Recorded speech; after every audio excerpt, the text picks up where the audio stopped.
Welcome back to the Black Plague Precision Podcast. We are here today with, well, two people I am very excited to be talking with. We got Adam and Jack here. We are going to be talking about the Rimfire World Championship. What's going to be happening? What's going to be going on? What can we look forward to? And most importantly, what can I look forward to? Because I'm going to be flying out there. I'm going to be out there for a couple of days filming, be out there for a couple of days doing some photography, and more importantly, just hanging around with some of my favorite people in the world and seeing some of the best shooting that anyone can see. So I'm pretty excited. How are you guys doing? Good, thanks. Good. Yeah, really good, thanks. Appreciate it. Well, before we get started, why don't you guys tell us exactly who you are, what you guys do, right? Why we're on this call, really? Adam, why don't we start with you? Cheers. Yeah, so I'm Adam Sinfield. I am the secretary of the GBPRA, so the Great Britain Precision Rifle Association.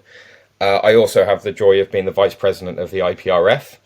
But most importantly for today, I am co-match directing the Rimfire World Championships this summer with Jack.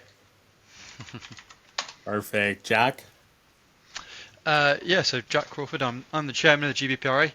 I don't really have a role in the IPRF, but I'm helping to match direct. I think yeah, Adam is the main lead at the minute, I'm going to be his little helper.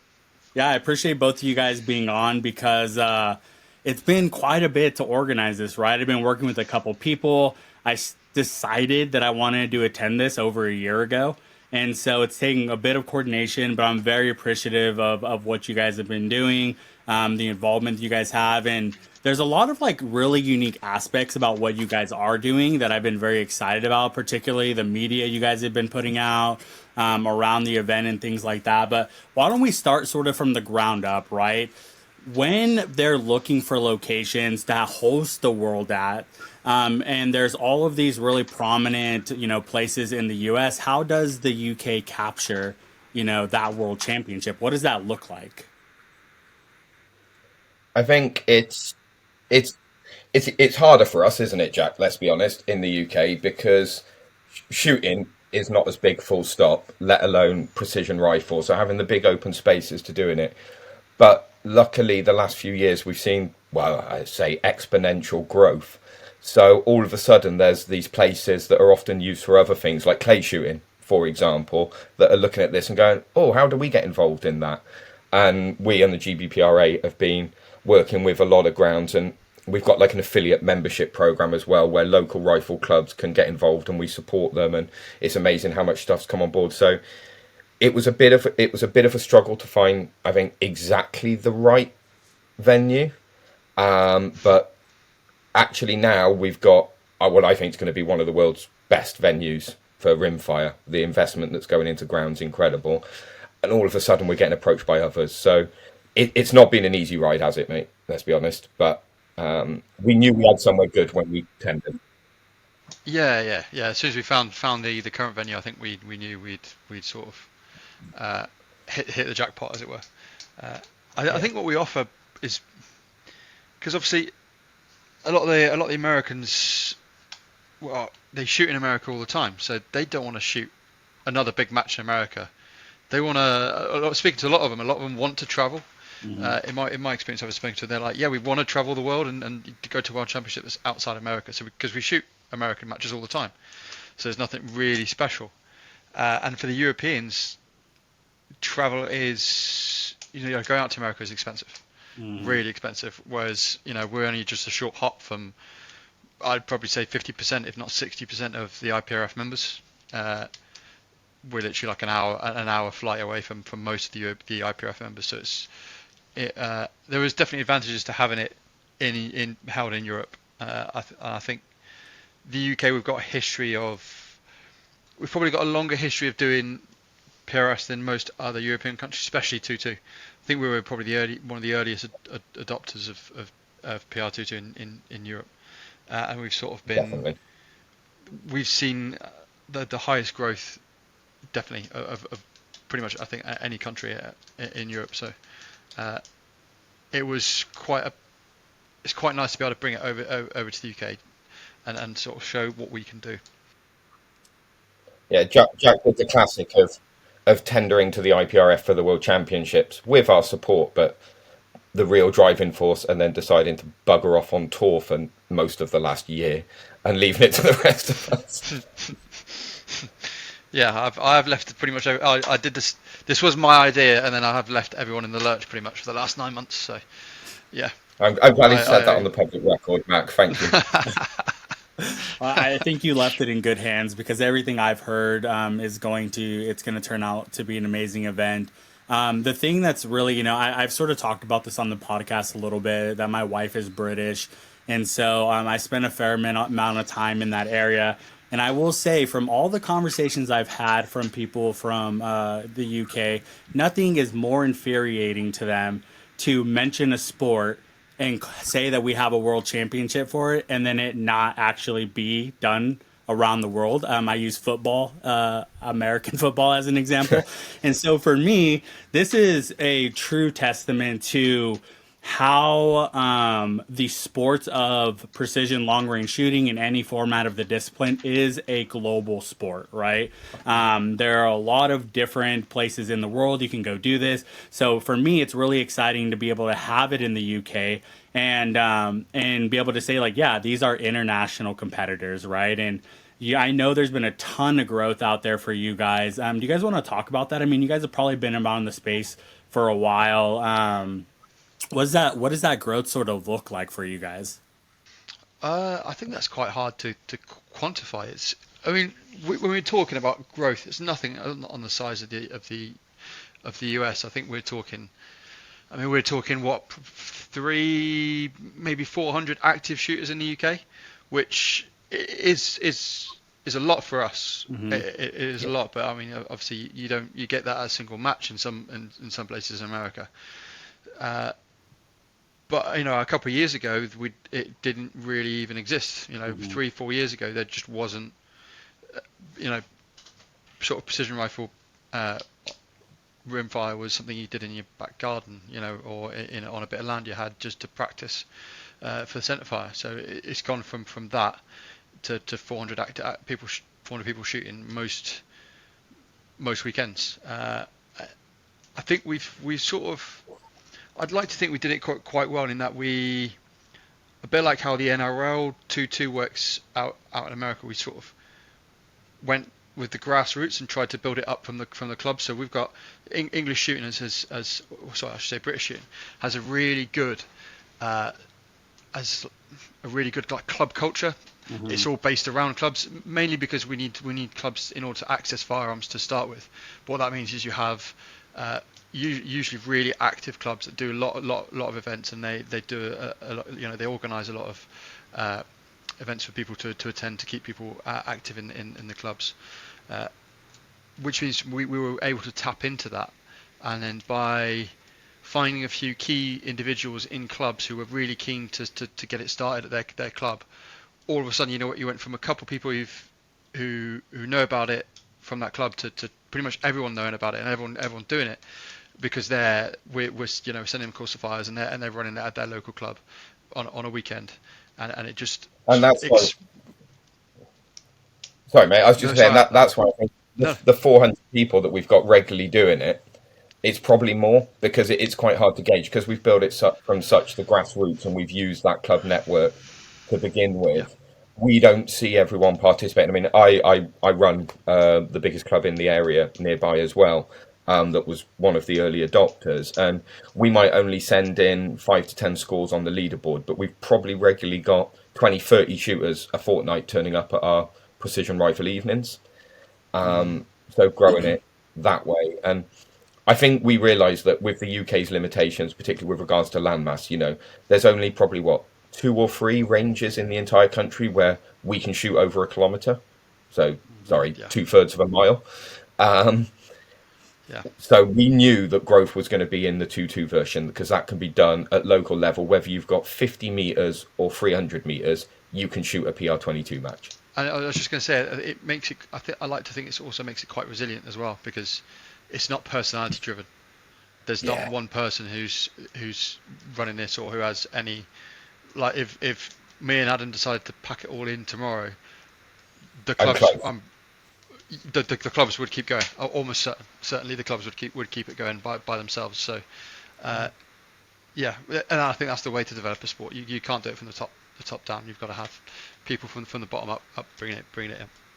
Yeah. I mean, when you say it like there's only 400, I mean, it doesn't sound like a lot, but it really is, right? And contextually, if I remember this correctly, right, driving from the top of England to the bottom of the England is almost like the same with driving from the top of California to the bottom of California.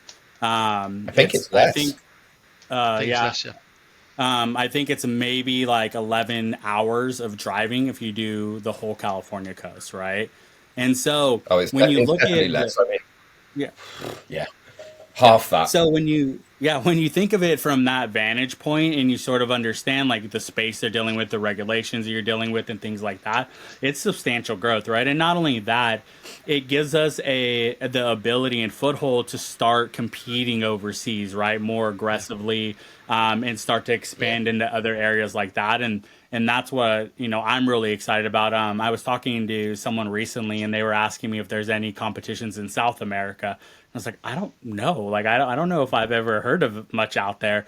And so, it's got to start somewhere. It's super exciting. So far as the event itself, let's talk about sort of like the initial stages because I know there's been a ton of development that's been happening over there. So, what is this? Where is this range at? Where are people going to be going? And how has that development sort of been over the last year? I think Adam, you're probably best off speaking about this. yeah. So the range is it's relatively near a fairly large town called Shrewsbury, near Market Drayton in Shropshire. So it's right smack bang in the middle of the UK. Literally, if you put a pin in the geographical middle of the UK, you're there or thereabouts as to where it is. Yeah, so I'm just going to jump in there. We did look at a few other ranges, and that was one of the key factors as well. Was its central location?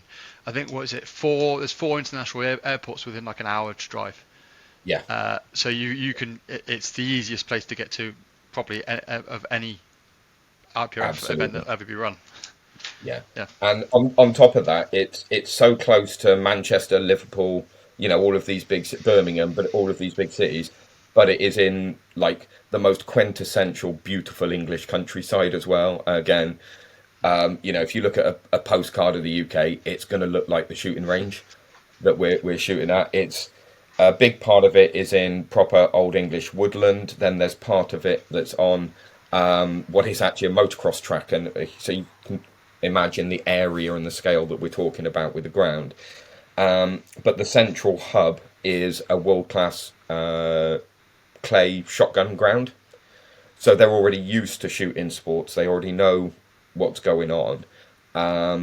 And yeah, it's incredible. But then, since it was identified and since we adopted it for this, the amount of investment that's gone into the ground, and must give a big shout out to particularly the boys that are up there doing a lot of the groundwork. I mean, they're there almost every day with bulldozers, plant, and me and Jack can be doing the fundraising to put in the capital to do it.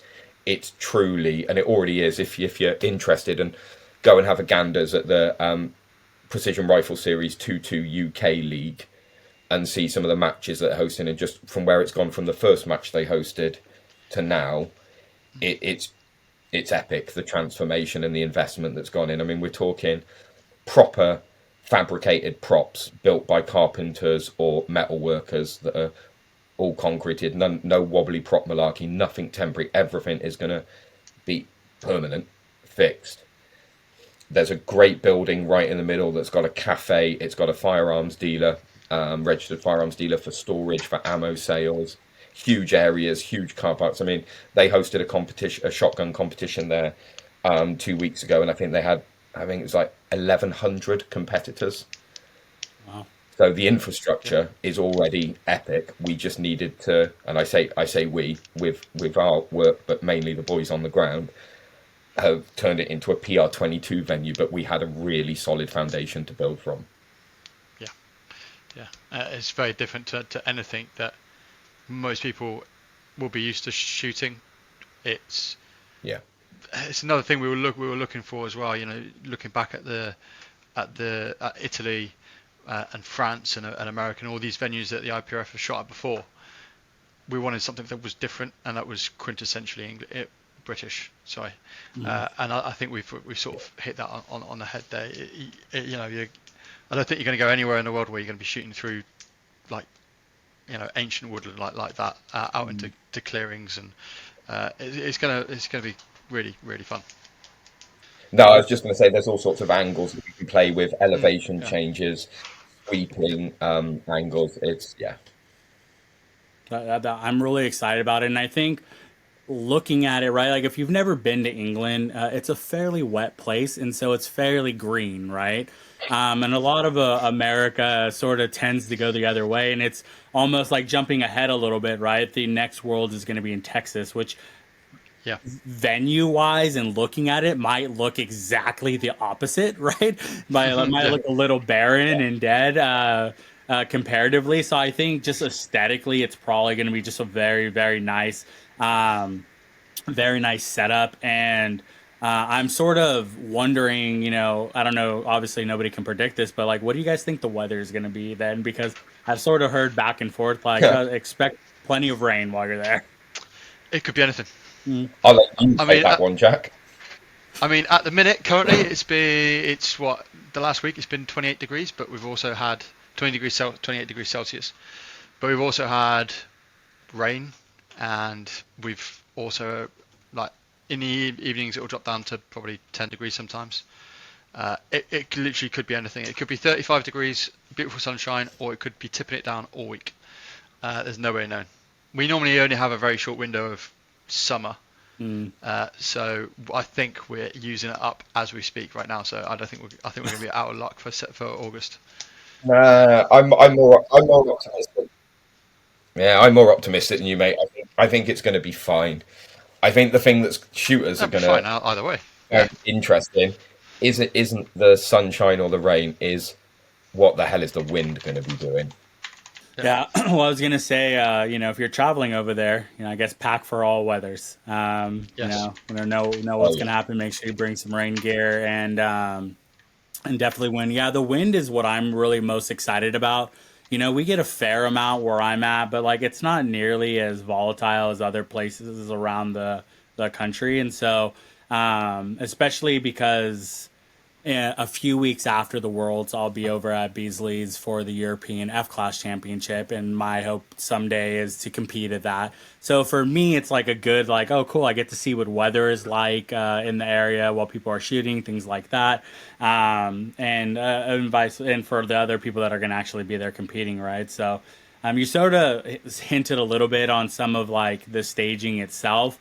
There's going to be a lot of angle shifts and things like that. I don't know if you want to Yep. talk much about that, if it's okay, like sort of leave that open a little bit for you. I think we can talk generically, can't we? Me and Jack are actually doing a visit on Sunday to finalise the course of fire, which I'm really Yeah. looking forward to. Yeah. Yeah, it's going to be interesting because the nature of the ground is really quite spread out. We've got good distances to play with. We've got good arcs of fire to play with, both vertically and horizontally. So it's as a match director, it's an awesome ground to be given to play with because the possibilities are endless. And deciding whether we want to put a shot threaded through trees up a hill, or you turn 20 degrees to the left and you're shooting down a massive track that goes on for 500 meters and is nice and wide, and they could be 30 degrees of elevation different just from the same single spot. So the wind is going to be really interesting because just because you're holding zero point 0.5, zero point 0.6 mil on one stage, you could move 20 meters down the road, be shooting at a different angle, and it's a whole different ball game all again. So yeah, it's going to be challenging. We've got lots. It's going to be different. It's going to be varied. That's for sure. There's not going to be a lot of repetition in the stages. Yeah. It's I think the best way of describing it is you're basically shooting into a central hill that you start off on the right hand side and then you rotate around. So your angle throughout the day is gonna change. and therefore your wind is going to be, if your wind is coming from one direction, it's going to come from the opposite, potentially the opposite direction when you get halfway through the day. So it's going to be different. It will be something special, I think. But then, of course, when you move from Hognet to Hawkstone, Jack, you go from ancient woodland to much more open Yeah, space with clusters of yeah, trees and kind of shooting parallel to the hill rather than into it. yeah. It's going to pay, I think, to be able to read trace on most of the stages. You're not going to get much indication of what the wind's doing. I mean, it sounds really interesting, and it sort of was, going to be part of my, because I had, we were talking about the NRL 22 National Championship not too long ago, and sort of how does course design go into something like that, right? It's the highest level, you want it to be competitive, but like, how difficult do you really want to make this thing? So it sounds like you guys are going to have a great variety. The idea of wind shifting halfway through the stage is or halfway through the course is very interesting. All those elevation changes. So I think people are, outside of the excitement of going over there and shooting, are just going to have a ton of fun and excitement coming around, what's actually going to be happening there. I take it both of you are what are you guys going to be doing while you're out there? You're not shooting, right? So what's the plan for you guys? So I think we're gonna stick to the format that's been set and it's been running quite well for the IPRF. And we're going to have two match directors at the match, myself and Adam, and then basically we're just going to be on site to put out any fires, shall we say? We're just going to be going up and down the range. There's always things that go wrong. There are always problems that just come up. No plan survives first contact and all that. So we're just going to be sort of driving around, walking around, making sure everyone's enjoying it, making sure the course of fire is being run as we anticipated, and make sure everyone there's no issues. Basically, it's going to be a fun week for us. Yeah, and invigilating, shooters will complain, shooters will find issues, shooters will try and cheat. We're there to make sure it's level for everyone. Yeah, fair enough.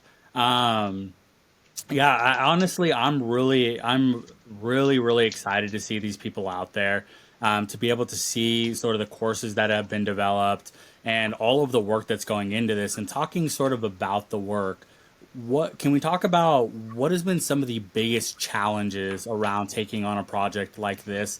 And then on the opposite side, what have been some of the greatest triumphs so far? Right, we're a little under a month away, or all around a month away from this event happening. So obviously, I think the biggest triumph will be it being done and it being a success. But up to this point, what are those two, counterpoints of what do they look like for you guys? Can I think I've actually International got. I'd like to firearms start. permit. Yes, that was the first thing I was going to say. Was the biggest triumph for us has been dealing with the police, which they get a lot of flack in the UK for, because it's paperwork. Getting firearms licenses in the UK are paperwork heavy, and it's all split up in constabularies, which I'm not going to go into on this, but there's different lots and lots. There's hundreds of different police forces in the UK, and you have to deal with your local one to get your firearms certificate. And some are better than others, but overall, everyone complains about them, and I cannot emphasise how well Devon and Cornwall have been for us getting all the permits for the international visitors. I will add the slight caveat there, Jack. Devon and Cornwall have been absolutely fantastic. They've bent over backwards to help us. But as well as it being the biggest win and working with them so closely, it's also been the biggest nightmare. But not because of the police. But when you're trying to coordinate the best part of 300 international shooters, where British firearms law dictates that you must have A, B, and C, just trying to coordinate that has been a nightmare. And whilst I have dispatched over 50% of the permits to the shooters now, I'm still waiting on nearly 50%. Now, they've all been cleared, but the last batch was only paid for yesterday, because if you can imagine, Matt, you've got shooters coming to me going, because we have to have a specific license for a specific rifle by its serial number. And if you've got a different serial numbered barrel to a different serial numbered action, you have to have both of them on your UK permit. And as you can expect at a competition like this, everyone's getting excited, everyone's qualified, everyone sent me the information. And then in some cases, last week, they turn around and go, oh, I've got a new rifle. Well, that means you need a new pin permit. Now, Mm-hmm. luckily, with some of those nations, they've not been processed yet. And again, Devon and Cornwall have been superb and said, okay, we'll amend it. That's fine. We'll get it sorted. But it just holds everything up. So it was only yesterday, the very last permits for nations that I will not mention were paid. And I'm there now shitting bricks because until those pieces of paper land on my doorstep and I know I can get them dispatched to the team captains, it's always going to be a worry. Now, I'm confident it's going to be fine, but I'd like to be 100%, not 99.9. Yeah, I think that's So the my biggest answer gripe. is both. Yeah, the Yeah. biggest gripe I think is having to manage so many different countries.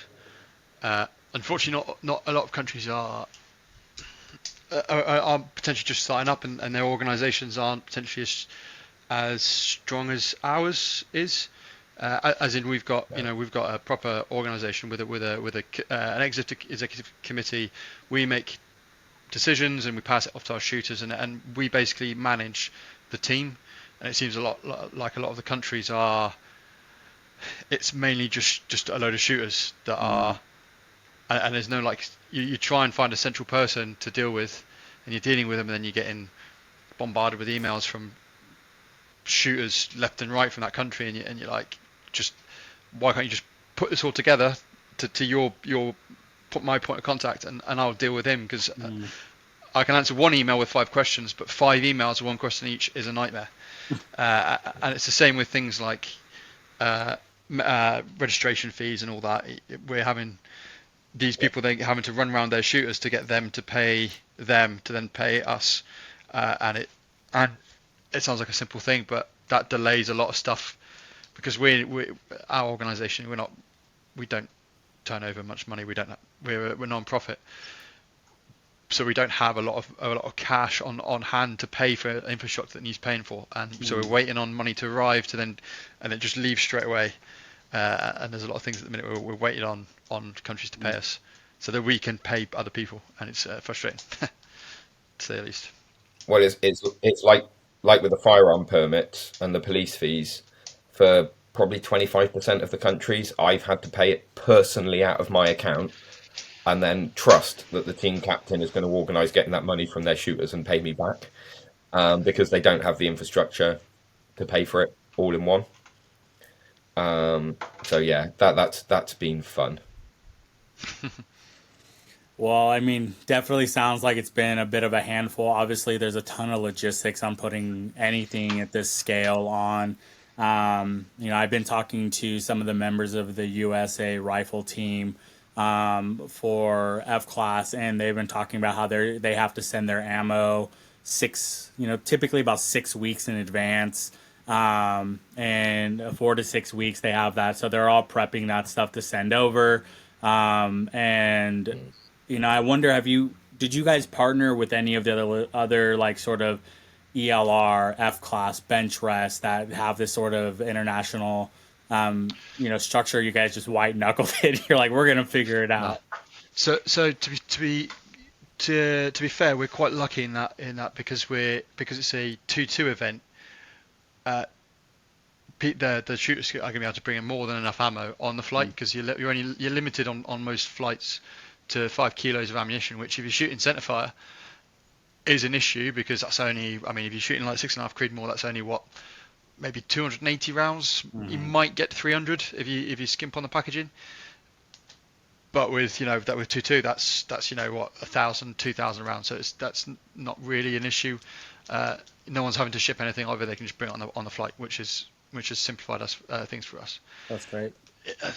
I don't think there's been anyone really that we could have reached out to, that other than the other countries that have run IPRF matches before, which we did reach out to, and the US PRA have been amazing sending us. They pretty much sent us everything, all of the behind the works logistics that they did. They sent us so we could we had an idea of what to expect, and that was brilliant. but yeah, I don't think there's any. It's quite a unique sport with it, with that doesn't really sort of fit. F class, you just pay. I'm going to say it's just paper targets, but it is paper targets on Yeah, a square don't start a riot here. yeah, I'm going to upset some people, Yeah. but it's paper targets on a square range, which Yeah. is, from a logistics standpoint, is fairly easy to do because it'll be on a range that's already pre-done. You might have to expand it a little bit, buy some paper targets, and then the actual range infrastructure is all there, and then all you have to do is manage getting the people there and organising the event. Whereas we're having to build the venue and do all that organisation behind at the same time. I think it's just a unique challenge that I don't think really anyone's maybe been through No, before. but I think you highlight a really important point, mate. Is that as I'm sure you're aware, Matt, the precision rifle community, whether it's one country or internationally, is genuinely really supportive of each other. It's why I got involved in the sport, and it's why I'm still here. And like Yeah, the USPRA and Greg and Ruth and all of that lot have been amazing at helping out. Like I'm waiting on a parcel from Greg Bell, for example, because he's sending me all the flags from Cameo because he contacted me and was like, mate, why bother buying them? We've got them. We don't need them. yeah, We'll send them to you. And just little things like that are just a big tick box that are done that someone else has handled that you can then forget yeah. about. So I mean, we've got yeah, we've got people coming from all over the world just to RO for the event. yeah, yeah, And that's amazing. And that's because we're going to need. I think originally we wanted, was it 60 ROs? I think we've managed to cut that back yeah, uh, with some squadding, and then the event's not. We were obviously planning for the worst case scenario where every single country brings a full complement, but potentially, luckily, I'm going to say luckily, they aren't. So we've managed to scale back some like the ROs, for example, we've scaled it from 60 to 30. I think we're on now. But to be fair, I think we filled. I mean, I can't remember how many people volunteered, but it's way over what we needed, which is brilliant. And there's oh a yeah, large contingent that are coming from overseas. yeah, we're going to be So turning people away of volunteers, yeah, but I mean, a prime example as well of support and people just come in just to support. Those that shot in Italy will remember Javier Pico, who was the match director there. He's coming over just to support and help out here. So he's going to be doing the factory rifle inspections to check compliance, because I can't do that and match direct at the same time. yeah. And he's like, yeah, I was coming anyway, so I might as well lend a hand and do it. And there you've got somebody who's very experienced, who's been part of an event of this scale before. It's awesome. We've got guys coming from Slovenia, we've got guys coming from Slovakia, we've got some Dutch and Germans guys coming over just to help out. Are the Georgians still coming, or? Yeah, yeah. Yeah, there were some Georgian guys. We've I had mean, an, we've had an email from we've had an email from them this evening, mate. You haven't looked at your inbox. I don't know. I just literally just got off the range 12 hours ago. Uh, Yeah, yeah. Yeah. No. Yeah. All over the world, people coming just to help out, which is it's just brilliant. And I think so there isn't actually like a set format for these events from the IPRF, but what we have been doing is sort of just looking at the other events and speaking to the Americans and everyone who went to Italy and everyone who went to, and obviously most of us still remember France. And there is already a sort of template that's developing. These events are still fairly new. I mean, this is technically what is it, second Rimfire World Championships, and it's only the fourth, yeah, the fourth World yeah, Championships Centerfire and Rimfire. So that the format is slowly developing, I think. So we've already had some, we've already got like rails to work on, and it's just sort of fleshing out how we're gonna take the format that already exists or that's already been used and make it work for our venue and sort of, I think every country's been very good at putting a bit of their own culture into the event, and I think that's what we've tried to do as well. yeah. Yeah, Obviously, there's a lot of excitement around this event. People want to be there. It's really exciting to hear that you guys had so many people that wanted to volunteer. and come over. I think that's always a big concern. Even, matches around the state, finding ROs and things like that can be difficult. So it sounds like everything structurally is going to be really, really in place. So far is sort of the excitement around this event, right? Like, what can people look forward to for this event? What should they be excited about? Obviously, we got some of the landscape. Obviously, we got some of the design and things like that. What are you guys most excited for that you think is going to sort of translate to these people that are coming over? I Uh, think, to me, there's a couple of things. I think it's going to be a world class event that even the folks that shoot in America, the big matches, should be impressed by, and the venue. Those from the smaller IPRF nations are going to see what they can strive to achieve with the sport. The thing that I'm looking forward to most is simply it being over and bloody done with. But more importantly, I think the week itself is gonna be epic. I think we've got so much stuff going on, not just for the competitors.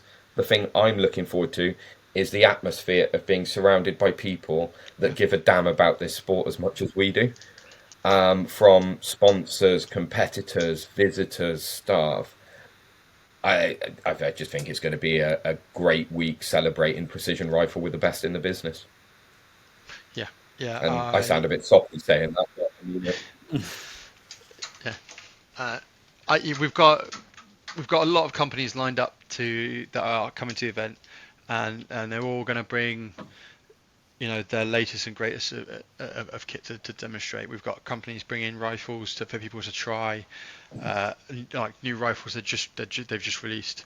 Uh, we've got chassis makers, we've got ammunition manufacturers, we've got loads of all aspects of the sport coming down, and they're all going to have displays and stands and things like that. It's going to be there's going to be stuff to do for everyone, and it should be really good. Yeah, I know I'm a big gear guy. So, and I think a lot of people are in this industry are. So I think we're all really excited. Particularly, the more I've explored long range, I've found that even at really large events, there aren't a lot of companies that show up to those. Yeah, So at something like this, right, where it's like you really want you can't go into your local store, right? You can't go yeah, into even here in America, you can't yeah, typically go into a gun shop or anything like that to see this stuff. The only way you'll be able to see it is if you go to a match, right? And so this is a really great opportunity for people who've been wanting to explore some of these products, particularly. I've been very interested in products that are outside of America because I yeah, know there's really, really great products that we don't know anything about because they don't really sell over here. So that sort of stuff is super interesting, super excited. I think people are going to really dig that. You guys are going to have any sort of side stages or prize stages or anything like that at this match? I don't know if you even have time for things like that with everything you guys have booked in. yeah, we do. Okay. No, we do. yeah. We've got a whole trade village that's set up, and I just had a quick look because I anticipated it's where the question was going. It looks like Jack, we're up to now 15 different traders and demonstrators, including a pay and play range that's going to be run by Anschutz, but I know NTD are going to be there as well, demonstrating the new APR rifle. So there's going to be a couple of barricades set up where people can literally rock up and have a go with the new Anschutz on props at targets. Yeah. Yeah, and There's going to be demo booths for different scope manufacturers. There's all sorts going on. you make a really good point about not being able to a lot of countries not being able to see, or you're not being able to go to the local gun store and being able to buy a lot of this stuff. I think we're actually quite lucky in the UK that a lot of, and more so, a lot of local shops are starting to stock this kind of kit. But if you go to a lot of and you speak to a lot of the European guys, they've got to special order this stuff from even rifles, barrels, and things like that. They need to special order it months and months in advance to have any chance of getting it. Mm-hmm. And as you say, everything looks slightly different online, doesn't it? So you don't know really what you're going to get. Whereas this is a great opportunity to actually get hands on a lot of this kit and then potentially walk away with it on the day as well. I believe there's going to be a couple gun shops, local gun shops that are going to be there that will have all this stuff to sell as well. So for a lot of countries, simple small things like barricade bags, they really find it difficult to source, and shipping a big heavy bag from abroad is a nightmare. So yeah, for a lot of the smaller countries, I think this is going to be a great opportunity for them, a really great opportunity for them. I know I can't remember where it was. A match maybe a year ago. We had a load of I can't remember what country they're from either, but I think it was maybe Eastern Europe, and they went home with as many bullets as they could carry and bags and all sorts, because they were like, we just can't get hold of this stuff in where we're from, just because it's predominantly hunting. Even Mate, big countries. we've already got pre-orders for ammo, and people are saying we're bringing what we're going to use for the World Champs because we've batch tested it. We know it works, but you can get the ammo that is like rocking horse shit. We can never find it, and it's ridiculously expensive when we do. So they're bulk ordering it in batches of 1,000 to take back with them, with no intention of having it to use here. Yeah, I believe that. Yeah. Probably not a problem for the Americans listening. Well, we have our fair amount of shortages around here, so I would totally get it. And if you guys aren't excited about all of that, you can definitely be excited about the things I'm excited about: Greg's, roast dinners, and soggy peas. I know that. How is Greg something you're excited about? I'm just saying, those are the things that I really like out there. All right, those are good times. Greg's, I used to drink gin and tonics a lot. So, I mean, that's the gin and tonic capital of the world. So I used to have a great time when I was there. Unfortunately, I don't drink it anymore. But, there's a lot of fun stuff going on. So, yeah, I appreciate it.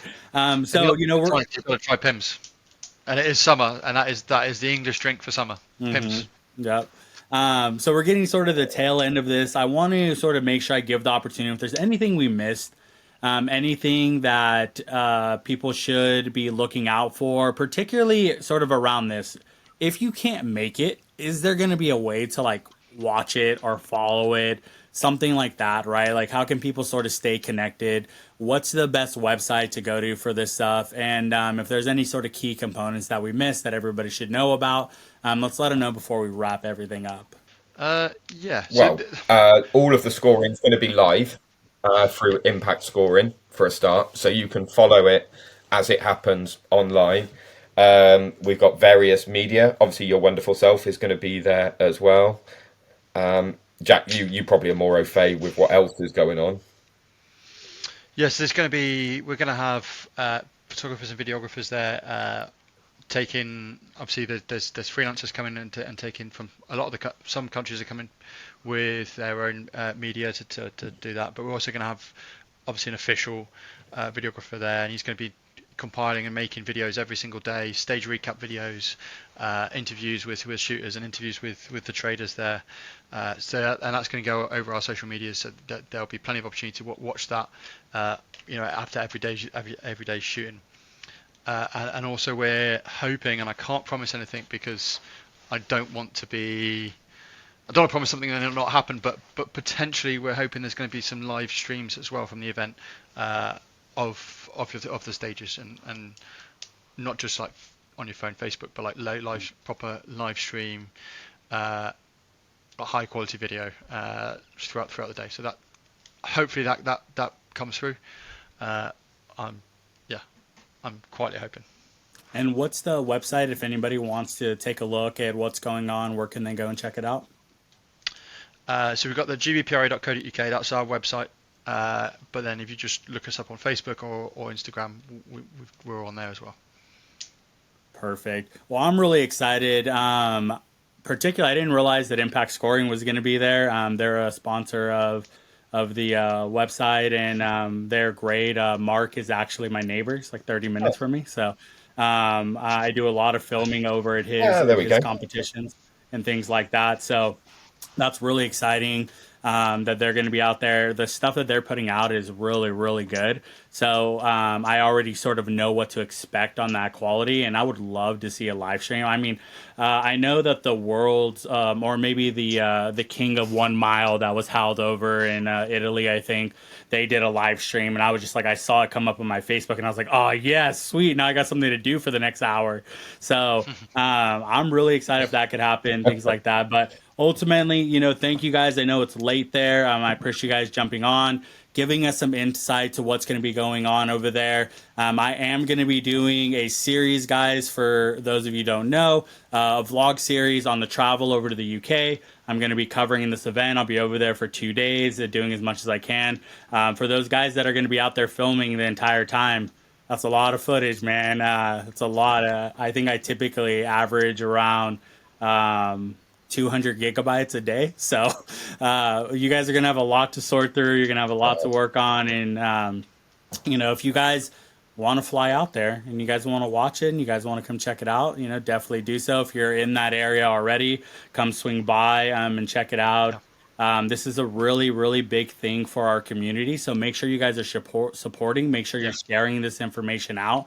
If we want to continue to grow the long range space, we got to support things like this. So thank you, Jack. Thank you, Adam. We appreciate it. For those of you guys listening, if you have some time, get out to the range, take the shot, and I will see you guys next time.